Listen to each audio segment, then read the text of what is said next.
आइए जानते हैं बिहार की हर जिला हर क्षेत्र की फटाफट 50 बड़ी खबरों को केवल 20 मिनट में। साथ ही आज इस वीडियो में हम लोग जानेंगे कि सरकार ने कौन कौन सी बड़ी घोषणा की है और साथ ही नीतीश सरकार ने करोड़ों की योजनाओं का शिलान्यास किया और सभी चीजें कब से सस्ता मिलने लगेगी और महिलाओं को 2 लाख रुपए कब से मिलने लगेगा और मजदूरों को 9,000 रुपए कब से खाते में आएंगे। सब कुछ आज इस वीडियो के माध्यम से जानेंगे। तो वीडियो को लाइक करके चैनल को सब्सक्राइब जरूर कर दे और कमेंट में अपने जिला अपने शहर का नाम जरूर बताएं। देश में तेजी से बढ़ती डिजिटल सुविधाओं के बीच प्रधानमंत्री वर्क फ्रॉम होम योजना युवाओं, महिलाओं और बेरोजगारों के लिए एक नया अवसर लेकर आई है। इस योजना के तहत 10वीं और 12वीं पास उम्मीदवारों को घर बैठे ऑनलाइन काम करने का मौका दिया जा रहा है, जिससे वे बिना किसी निवेश के 25,700 रुपए तक की मासिक सैलरी कमा सकते हैं। खास बात यह है कि इस योजना में काम पूरी तरह डिजिटल होता है, इसलिए किसी ऑफिस जाने या इंटरव्यू देने की जरूरत नहीं पड़ती।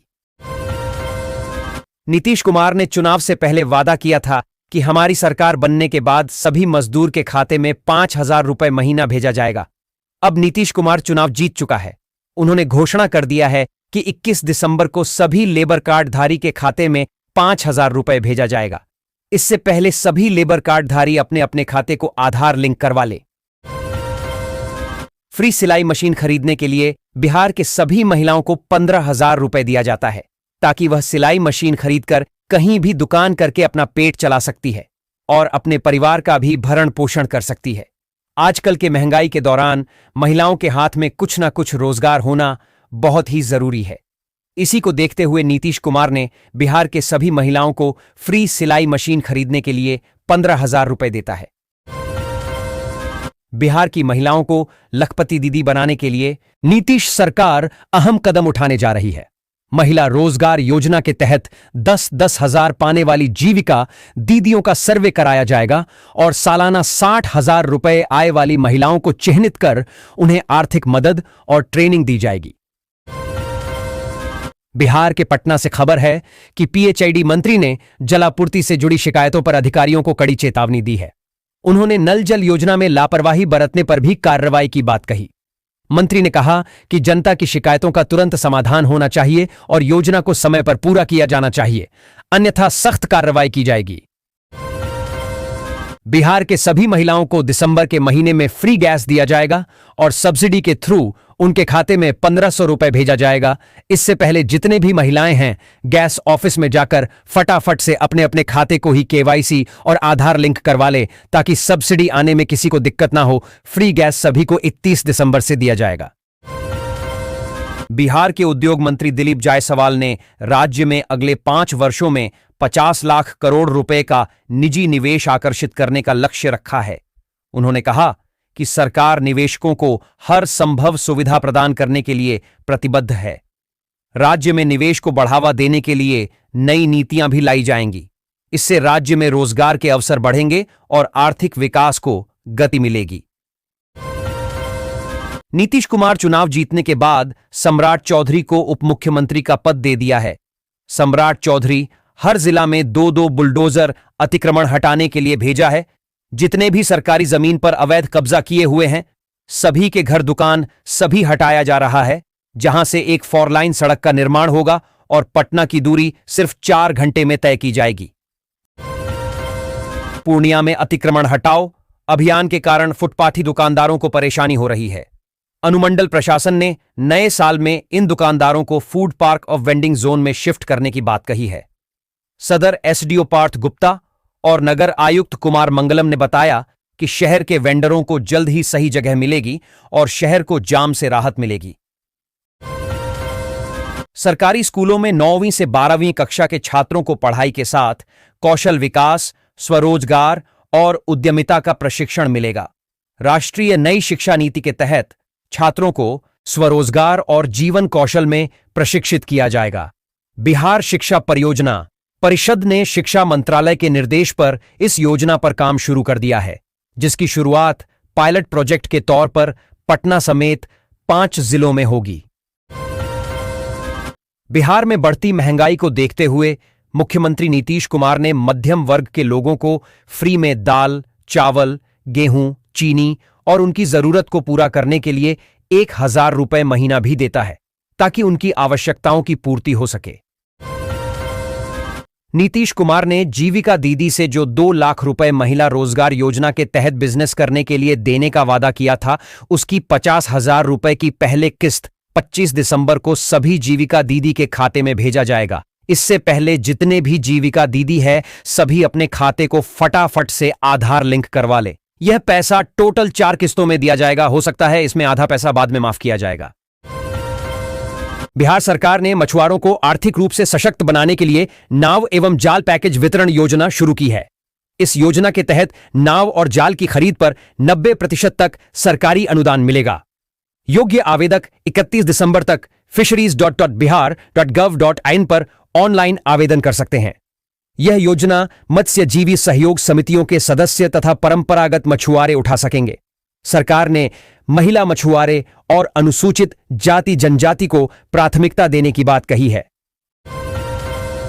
सहारा इंडिया में जिस व्यक्ति का पैसा फंसा हुआ है, उन सभी को रिफंड मिलना शुरू हो गया है।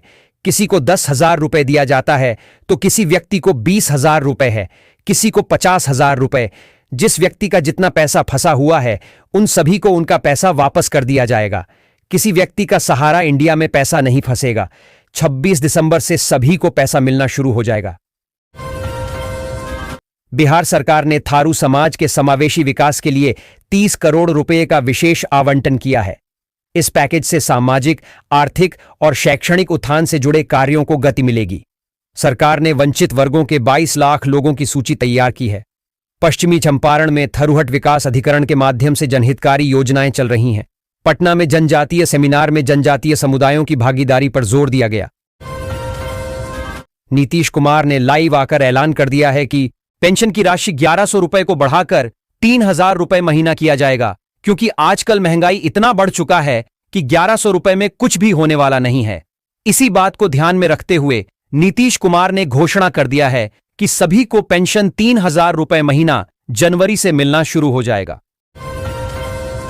भारत में सोने के दाम एक बार फिर बढ़ गए हैं, जिससे निवेशकों और ग्राहकों में हलचल देखी जा रही है।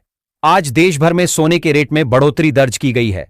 अगर आप सोना खरीदने की सोच रहे हैं तो यह जानकारी आपके लिए बेहद जरूरी है। आइए जानते हैं आज 24 कैरेट सोने की कीमत 13,538 रुपए प्रति ग्राम पर पहुंच गई है। पटना में सड़क जाम की समस्या को देखते हुए पुलिस और प्रशासन अब सख्ती के मूड में है। शहर में 2 दर्जन नए स्थानों पर ट्रैफिक सिग्नल लगाए जाएंगे। पुलिस प्रशासन ने जाम के कारणों का पता लगाकर नियमों का सख्ती से पालन कराने का निर्णय लिया है, ताकि यातायात को सुचारू बनाया जा सके। बिहार के मुख्यमंत्री आज 34 मोबाइल फॉरेंसिक वैन को हरी झंडी दिखाएंगे। यह सुविधा पटना समेत कई जिलों में शुरू की जाएगी। इन वैनों से अपराध स्थल पर तेजी से जांच हो सकेगी और सबूत जुटाने में मदद मिलेगी। इससे राज्य में अपराध नियंत्रण में सहायता मिलेगी और न्याय प्रक्रिया में तेजी आएगी।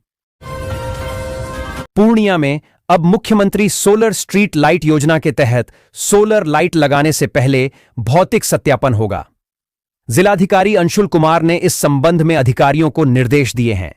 पहले कुछ पंचायत प्रतिनिधियों द्वारा निजी लाभ के लिए अनुपयोगी स्थलों पर लाइट लगाने की शिकायतें मिली थीं। अब खराब लाइटों की मरम्मत की जाएगी और कार्यों की नियमित समीक्षा होगी। पीएम आवास योजना के तहत सभी गरीबों को घर बनाने के लिए 3,50,000 रुपए दिया जाएगा। प्रधानमंत्री नरेंद्र मोदी ने ऐलान कर दिया है कि किसी भी व्यक्ति का घर कच्चा नहीं रहेगा, हर व्यक्ति का घर पक्का होगा। पीएम आवास योजना का फॉर्म भरने के लिए आप लोगों को आपके जितने डॉक्यूमेंट है सब ले जाकर अपने गांव के मुखिया के पास जाकर जमा कर दें। ठीक उसके 1 महीने बाद आप लोगों के घर पास हो जाएगा। पटना सहित बिहार के अलग अलग भागों में अगले 3 से 4 दिनों तक हल्के से घना कोहरा छाया रहेगा और मौसम शुष्क बना रहेगा। पूर्वी व पश्चिमी चंपारण, गोपालगंज समेत 24 जिलों में घना कोहरा को लेकर अलर्ट जारी किया गया है। तापमान में उतार चढ़ाव की स्थिति बनी रहेगी। बिहार पुलिस मुख्यालय ने माइक्रो फाइनेंस कंपनियों के खिलाफ सख्त कार्रवाई करने का फैसला किया है। ऐसी कंपनियों पर रंगदारी का मुकदमा दर्ज किया जाएगा जो जबरन वसूली में शामिल हैं। पुलिस का यह कदम आड़ वसूली में अवैध गतिविधियों को रोकने के उद्देश्य से उठाया गया है। इससे आम लोगों को राहत मिलने की उम्मीद है। हर घर नल जल योजना के तहत मुख्यमंत्री नीतीश कुमार 10,000 रुपए देता है ताकि वह नल गरवाकर स्वच्छ पानी पिए और स्वस्थ रहे, क्योंकि आजकल के चापाकल के पानी में काफी आयरन पाया जाता है, जिससे तरह तरह की बीमारियां पैदा होती हैं। इसी को देखते हुए मुख्यमंत्री नीतीश कुमार ने हर घर नल जल योजना के तहत 10,000 रुपए देने का वादा किया है। बिहार में दिव्यांगों के लिए बड़ी राहत की खबर है। मुख्यमंत्री दिव्यांगजन सशक्तिकरण योजना के तहत अब 40% दिव्यांगता वाले व्यक्तियों को भी निःशुल्क कृत्रिम अंग और सहायक उपकरण मिलेंगे, जबकि पहले यह सीमा 44% थी। वार्षिक आय 2 लाख से कम होनी चाहिए। आवेदन के लिए दिव्यांगता प्रमाण पत्र, निवास प्रमाण पत्र और फोटो जरूरी है। विभिन्न श्रेणियों के दिव्यांगों को उनकी जरूरत के अनुसार उपकरण मिलेंगे। पटना में 8 लाइसेंसधारियों के खिलाफ जब्त बालू बेचने के आरोप में प्राथमिकी दर्ज की गई है। आर्थिक अपराध इकाई ईओयू ने यह कार्रवाई की है। आरोप है कि इन लाइसेंसधारियों ने अवैध रूप से जब्त की गई बालू का व्यापार किया, जिसके चलते उनके खिलाफ मामला दर्ज किया गया है। ईओयू मामले की गहन जांच कर रही है। बिहार के बक्सर में ग्रीनफील्ड 4 लेन सड़क के निर्माण की प्रक्रिया तेज हो गई है। यह 21 किलोमीटर लंबा मार्ग शहर की लाइफलाइन बनेगा। इस परियोजना से शहर में यातायात सुगम होगा और विकास को गति मिलेगी। निर्माण कार्य में तेजी लाने के लिए संबंधित विभाग प्रयासरत हैं। ट्रेन से सफर करने वाले यात्रियों के लिए जरूरी खबर है। रेलवे ने सामान ले जाने के नियमों को सख्त कर दिया है। अब तय सीमा से ज्यादा सामान ले जाने पर अतिरिक्त शुल्क देना होगा। रेल मंत्री अश्विनी वैष्णव ने यह जानकारी दी है। नियमों का उल्लंघन करने पर कार्रवाई की जाएगी। पटना जंक्शन से हनुमान नगर जा रही एक युवती आधी रात को ओनेटो गैंग के जाल में फंस गई। ओनेटो चालक द्वारा गलत रास्ते पर ले जाने पर युवती ने डर कर अपनी सोने की चेन दे दी। बहन से सूचना मिलने पर डायल 112 की मदद से पुलिस ने लोकेशन ट्रेस कर उसे सकुशल बरामद किया। पुलिस ने मामला दर्ज कर जांच शुरू कर दी है। पटना में रब्बी फसलों की खेती के लिए कीटनाशी और तरल उर्वरक के छिड़काव पर अनुदान की राशि निर्धारित कर दी गई है। इसके साथ ही छिड़काव करने वाली कंपनियों को भी निर्धारित किया गया है, जिससे किसानों को सही मार्गदर्शन मिल सके और वे उचित लाभ प्राप्त कर सकें। सरकार किसानों को बेहतर कृषि पद्धतियों को अपनाने के लिए प्रोत्साहित कर रही है। बिहार में एक जूनियर इंजीनियर के पास निगरानी विभाग के छापे में 1.46 करोड़ रुपए की अवैध संपत्ति का खुलासा हुआ है। पटना स्थित आवास पर हुई इस छापेमारी में कई महत्वपूर्ण दस्तावेज जब्त किए गए हैं, जिनसे इंजीनियर की आय से अधिक संपत्ति का पता चला है। निगरानी विभाग मामले की गहन जांच कर रहा है। बिहार के मुख्यमंत्री नीतीश कुमार को एक पाकिस्तानी गैंगस्टर ने धमकी दी है, जिसके बाद बिहार के डीजीपी ने मामले में कार्रवाई की है। धमकी देने वाले गैंगस्टर का नाम शहजाद भट्टी बताया जा रहा है।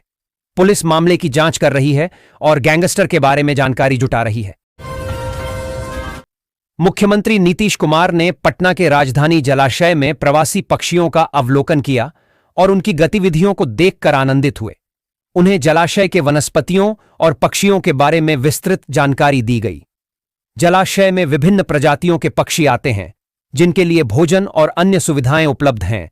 इसके बाद मुख्यमंत्री ने राजधानी वाटिका का भी भ्रमण किया। बिहार के पूर्णिया जिले के पाकिस्तान टोला के निवासियों को आज तक पक्की सड़क नहीं मिल पाई है। बारिश के मौसम में यहां चलना मुश्किल हो जाता है, जिससे स्थानीय लोगों को भारी असुविधा का सामना करना पड़ता है।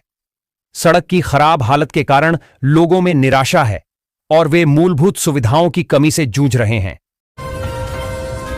वैशाली के प्राइवेट स्कूल अपार आईडी बनाने में लापरवाही बरत रहे हैं।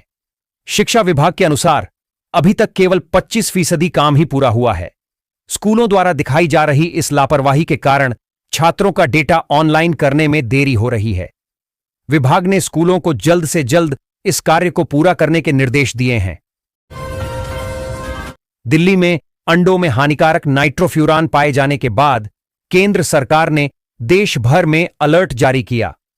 मुजफ्फरपुर में पशुपालन विभाग ने बिना नमूना संग्रह और जांच किए ही अंडों को सुरक्षित बताया है।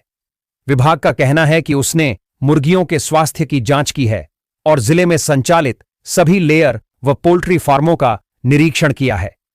विभाग के अनुसार जिले में प्रतिदिन करीब 11,80,000 अंडों का उत्पादन होता है। औरंगाबाद में सोन नदी के किनारे की जमीन पर सब्जी की खेती करने वाले किसान बालू खनन के कारण संकट में हैं। लगभग 100 एकड़ भूमि पर खेती होती है, जिससे सैकड़ों किसान अपना जीवन यापन करते हैं। बालू खनन से उपजाऊ खेत गड्ढों में तब्दील हो गए हैं, जिससे किसान पलायन करने को मजबूर हैं और बेरोजगारी बढ़ रही है। किसान चना, मसूर, सरसों जैसी फसलें भी उगाते हैं और दिल्ली तक सब्जियां भेजी जाती हैं। मुजफ्फरपुर में चंदवारा पुल के अप्रोच पथ निर्माण के कारण 25 से अधिक घर हटाए जाएंगे, जिससे वहां दशकों से रह रहे परिवारों में हड़कंप है। मुशहरी अंचल कार्यालय ने नोटिस जारी किया है, जिसके बाद प्रशासन पुनर्वास की व्यवस्था करेगा। सीओ महेंद्र प्रसाद शुक्ला ने बताया कि निर्माण कार्य बाधित होने के कारण यह कार्रवाई जरूरी है। प्रभावित लोगों ने प्रशासन से गुहार लगाई है। पटना एयरपोर्ट पर खराब मौसम और कम दृश्यता के कारण विमानों का परिचालन प्रभावित हुआ। 3 जोड़ी उड़ानें रद्द कर दी गईं और कुल 25 विमान देरी से चले। इंडिगो और एयर इंडिया एक्सप्रेस की उड़ानें रद्द होने वालों में शामिल थीं। सुबह कम दृश्यता और शाम को प्रतिकूल मौसम के कारण उड़ानों में देरी हुई, जिससे यात्रियों को परेशानी हुई। यात्रियों को एयरलाइंस से संपर्क में रहने की सलाह दी गई है। मुख्यमंत्री नीतीश कुमार ने पटना के गांधी मैदान में सरस मेले का दौरा किया और कहा कि ग्रामीण उद्यमिता को बढ़ावा देने के लिए सरकार कई काम कर रही है। उन्होंने सतत जीविकोपार्जन योजना के तहत जीविका दीदियों को प्रोत्साहित करने की बात कही। मेले में हस्तशिल्प, लोक कला और देशी व्यंजनों की प्रदर्शनी लगाई गई है। अधिकारियों ने बताया कि मेले का आयोजन 28 दिसंबर तक किया गया है। Consortium of national law universities CNLU ने क्लैट 2026 में प्रवेश के लिए काउंसलिंग तिथि जारी कर दी है। छात्र 27 दिसंबर तक पंजीयन कर सकते हैं। इस बार 5 राउंड में काउंसलिंग होगी, जिसमें कुल 4,000 बायो सीटों पर प्रवेश लिया जाएगा। पहली अलॉटमेंट सूची 7 जनवरी को जारी होगी, जबकि अंतिम सूची 15 मई को जारी की जाएगी। बिहार के नालंदा में STF और पुलिस ने संयुक्त कार्रवाई करते हुए हथियार तस्करी गिरोह का पर्दाफाश किया है। इस दौरान 5 तस्करों को गिरफ्तार किया गया, जिनमें झारखंड के 3 सगे भाई शामिल हैं। पुलिस ने भारी मात्रा में अवैध हथियार, AK-47 के कारतूस और चाइना मेड पिस्टल बरामद की है। पुलिस आरोपियों से पूछताछ कर नेटवर्क से जुड़े अन्य लोगों की तलाश कर रही है। बिहार के गोपालगंज स्थित थावे दुर्गा मंदिर में चोरी की घटना सामने आई है। चोरों ने मंदिर से मां दुर्गा के स्वर्ण और रजत आभूषणों के साथ साथ लॉकर से कीमती सामान भी चुरा लिया। पुलिस मामले की जांच कर रही है और चोरों की तलाश जारी है। इस घटना से इलाके में सनसनी फैल गई है। लखीसराय में आवारा कुत्तों का आतंक बढ़ता जा रहा है।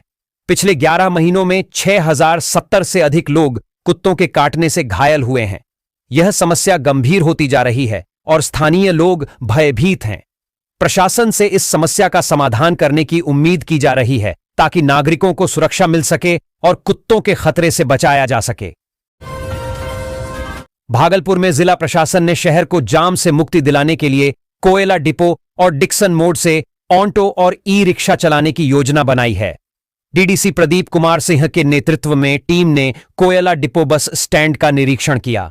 नगर निगम को समतलीकरण का निर्देश दिया गया है, ताकि व्यवस्थित स्टैंड बन सके। शहर के सभी हिस्सों के लिए रूट चार्ट और किराया निर्धारित होगा।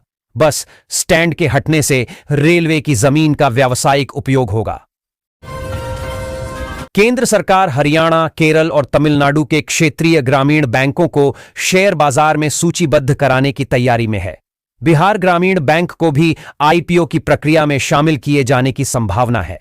ग्रामीण बैंक कर्मियों ने IPO की इस प्रक्रिया को निजीकरण की दिशा में पहला कदम बताते हुए विरोध किया है। यूनाइटेड फोरम ने चेतावनी दी है कि यदि सरकार ने इस निर्णय पर पुनर्विचार नहीं किया, तो संसद के आगामी बजट सत्र के दौरान हड़ताल की जाएगी।